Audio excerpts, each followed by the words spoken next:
नहीं, मेरी लड़की ने सुसाइड कर दिया है, ये खबर आई है। हाथ जोड़ती रही माँ बाप, हाथ जोड़ते रहे, हमें एक बार दिखाओ, हमारी बच्ची का मुंह एक बार दिखाओ।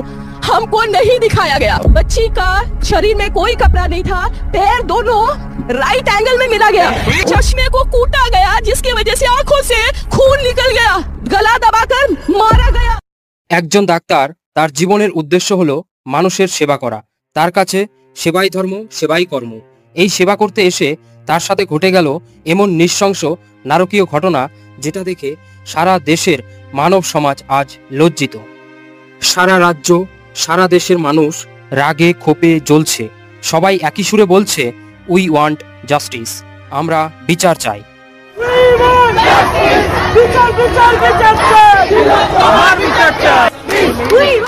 এই কেস সময়ের সাথে সাথে আরো জটিল হয়ে যাচ্ছে। এই কেসে জড়িত অনেক বড় মহারথীরা তাদের সর্বস্ব শক্তি দিয়ে চেষ্টা করছে সাক্ষ্য প্রমাণ মিটিয়ে ফেলার, যাতে তাদের নাম, তাদের কুকর্ম এবং আরজিকর হসপিটালের কালো অন্ধকার দিক যাতে সবার সামনে উঠে না আসে। এই ভিডিওতে মহিলা ডাক্তারের সাথে ঘটে যাওয়া নৃশংস অপরাধের পাশাপাশি এই আরজিকর হসপিটালের এমন কালো দিক আলোচনা করব, যেটা অন্ধকার রাত্রের থেকেও কালো।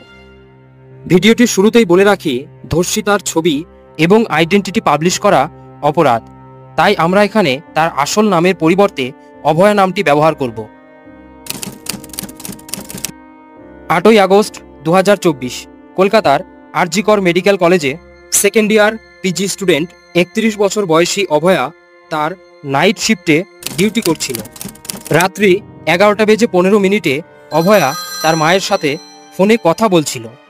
তার মা তাকে জিজ্ঞেস করছিল সে ডিনার করেছে কিনা, সময় মতো রেস্ট করছে কিনা। যেমন একটা মায়ের তার সন্তানের প্রতি চিন্তা হয়। কথা বলতে বলতে অভয়া বলে, মা আমি ডিউটিতে আছি, আমাকে রাউন্ডে যেতে হবে পেশেন্ট দেখতে, আমি এখন রাখি, পরে কথা হবে। ফোন রাখার পর মা বাবা নিশ্চিন্তে ঘুমিয়ে পড়ে। কিন্তু কে জানতো এটাই তাদের মেয়ের সাথে শেষ কথা। 9ই আগস্ট 2024 সকাল 10:53 আরজিকর মেডিকেল কলেজ থেকে তার বাবাকে কল করে বলে, আপনার মেয়ে খুবই অসুস্থ, যত তাড়াতাড়ি সম্ভব হসপিটালে চলে আসুন। বাবা মা কথাটি শুনে অবাক। কাল রাতেই আমাদের মেয়ের সাথে কথা হলো, সে ভালো ছিল, সে ঠিক ছিল, এই রাতের মধ্যে এমন কি ঘটল? চিন্তিত বাবা মা ওই নম্বরে বারবার কল করে এটা জানার জন্য অ্যাকচুয়ালি কি হয়েছে তাদের মেয়ের সাথে। কিন্তু অনেকবার কল করার পরেও কল রিসিভ করেনি। 11:15 প্রায় 22 মিনিট পরে ওই নম্বর থেকে কল করে বলে, আপনার মেয়ে আত্মহত্যা করেছে। কি ঘটেছিল সেই রাতে? এটা কি আত্মহত্যা নাকি মার্ডার? 9ই আগস্ট 2024 সেই কালো রাত। অভয়া নাইট ডিউটির ফাঁকে তার 3 বন্ধুকে নিয়ে রাতের খাবার খাচ্ছিল। সেই সাথে প্যারিস অলিম্পিকে নীরজ চোপড়ার ভিডিও দেখছিল। ডিনার শেষে তার 3 বন্ধু চলে যায়।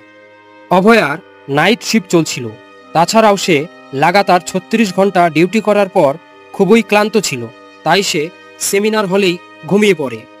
রাত্রি প্রায় 3টের সময় এক ইন্টার্ন ডক্টর অভয়াকে ঘুম থেকে জাগিয়ে পেশেন্টের রিপোর্ট দেখায়। তারপর অভয়া আবার ঘুমিয়ে পড়ে। এটাই শেষবারের মতো তাকে জীবিত দেখা যায়।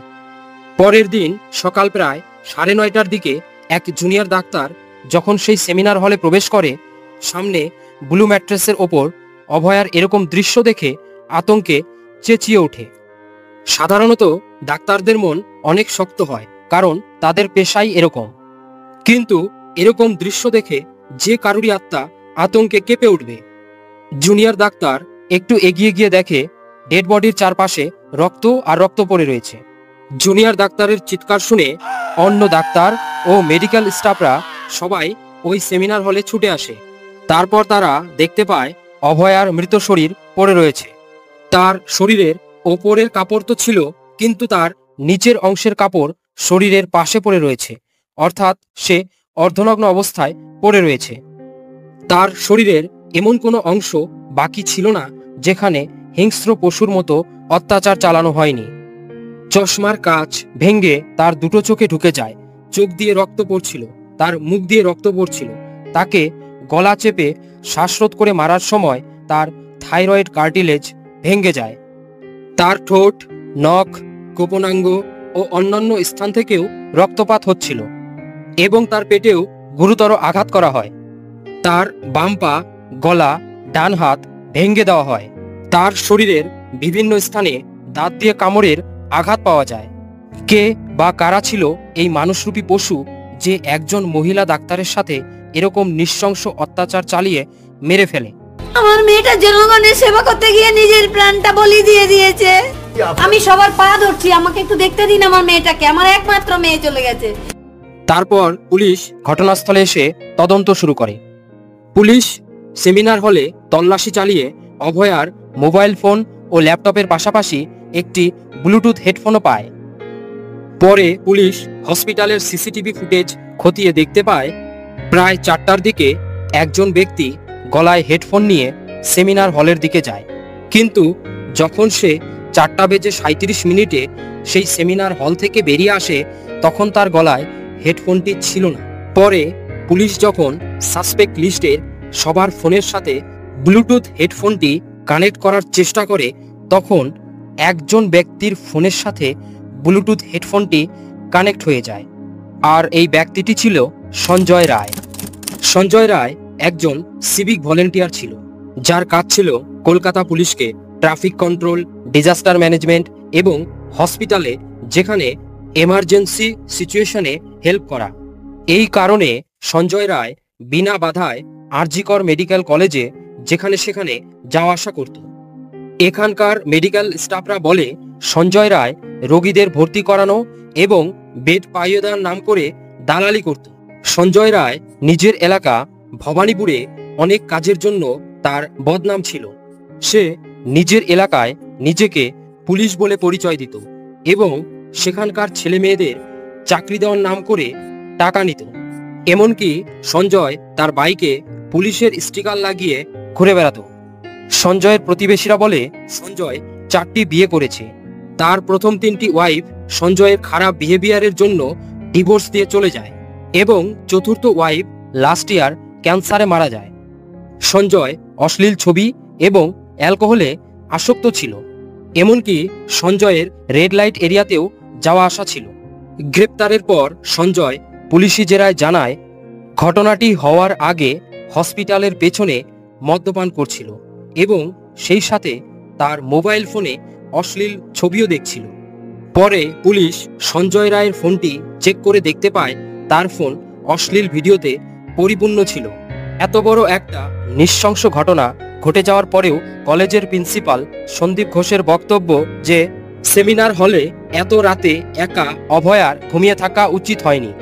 এটা শোনার পর হসপিটালের সমস্ত স্টাফ এবং ডাক্তারদের রক্ত গরম হয়ে যায় এবং তারা সন্দীপ ঘোষের এই বয়ানের প্রতিবাদে আন্দোলনের ডাক দেয়।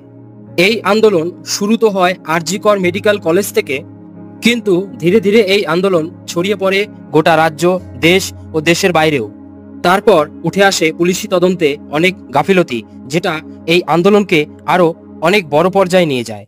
অভয়ার ডেড বডি দেখে যে কেউ বলে দিতে পারে এটা আত্মহত্যা নয়, তাহলে কেন প্রথমে এটাকে আত্মহত্যা বলে চালানোর চেষ্টা করা হয়? যে সেমিনার হলে ক্রাইম হয় সেখানে ভালোভাবে ক্রাইম সিন সিল করা হয়নি কেন? সেমিনার হলের পাশে রেনোভেশনের নামে কেন দেওয়ালে ভাঙচুর চালানো হয়? তাহলে কি রেনোভেশনের নামে প্রমাণ লোপাটের চেষ্টা? এই সমস্ত ঘটনা আন্দোলনকে বড় পর্যায়ে নিয়ে যায়। এই দিকে পুলিশ সঞ্জয়কে অল্প শক্তি দেখাতেই সঞ্জয় সবকিছু স্বীকার করে নেয়। পুরো ঘটনাটিকে যদি আপনি গভীরভাবে দেখেন তাহলে আপনার মনেও কিছু প্রশ্ন উঠে আসবে। অভয়ার পোস্টমর্টম রিপোর্টে যে নৃশংস অপরাধের তথ্য উঠে এসেছে সেটা কি একা সঞ্জয়ের পক্ষে সম্ভব? তার উপরে সঞ্জয় পুলিশি জেরায় জানায় সে মদ খেয়েছিল। নেশায় আসক্ত সঞ্জয় একা মাত্র 40 মিনিট সময়ে এই সব করেছে, এটা কি সম্ভব? আরজিকরের প্রিন্সিপাল সন্দীপ ঘোষের বিরুদ্ধেও অনেক অভিযোগ উঠে এসেছে। ছাত্রদের ফেল করানো, কলেজের টেন্ডার অর্ডার দেওয়ার নামে 20% কমিশন নেওয়া, হোস্টেল অ্যালটমেন্টের নামে টাকা খাওয়া। আরজিকরে যে সমস্ত কাজ হতো, পোস্টিং, ট্রান্সফার, সব জায়গায় টাকা খেত। এমনকি জুনিয়র স্টুডেন্টদের মদ খাওয়ানো এবং তাদের দিয়ে আন্দোলন করাতো। সন্দীপ ঘোষ কলেজে একরকম মাফিয়া রাজ নিয়ে চলত। এই ঘটনার পর সন্দীপ ঘোষ কলেজের প্রিন্সিপাল পদ থেকে পদত্যাগ করেন, কারণ তাকে নাকি সোশ্যাল মিডিয়াতে ডিফেম করা হচ্ছে। তার পদত্যাগের 8 ঘন্টার মধ্যে তাকে ন্যাশনাল মেডিকেল কলেজের প্রিন্সিপাল পদে নিযুক্ত করা হয়। এক অভিযুক্ত প্রিন্সিপাল তার পদত্যাগের 8 ঘন্টার মধ্যে অন্য একটি কলেজে প্রিন্সিপাল হিসেবে নিযুক্ত হওয়ার ঘটনাটি দেখে অনেকে মনে করছেন ডাক্তার সন্দীপ ঘোষ তৃণমূলের অনেক ঘনিষ্ঠ এবং তৃণমূলের অনেক বড় নেতার সাথে তার যোগ আছে। আমরা সবাই জানি অভয়া আর ফিরে আসবে না, কিন্তু সে যেন সঠিক এবং যথাযথ বিচার পায়। অপরাধীদের যেন কঠিন এবং ভয়াবহ শাস্তি হয়, যাতে এরকম অপরাধের কল্পনাতেই তাদের আত্মা কেঁপে ওঠে। আর যেন আমাদের কোনো অভয়াকে এভাবে হারাতে না হয়, কোনো বাবা মায়ের কোল যেন এইভাবে খালি না হয়। ভিডিওটি ভালো লাগলে লাইক, শেয়ার, কমেন্ট এবং সাবস্ক্রাইব করে পাশে থাকবেন। এতে হয়তো আপনাদের কয়েক সেকেন্ড সময় লাগবে, কিন্তু এটা আমাকে অনেক মোটিভেট করবে।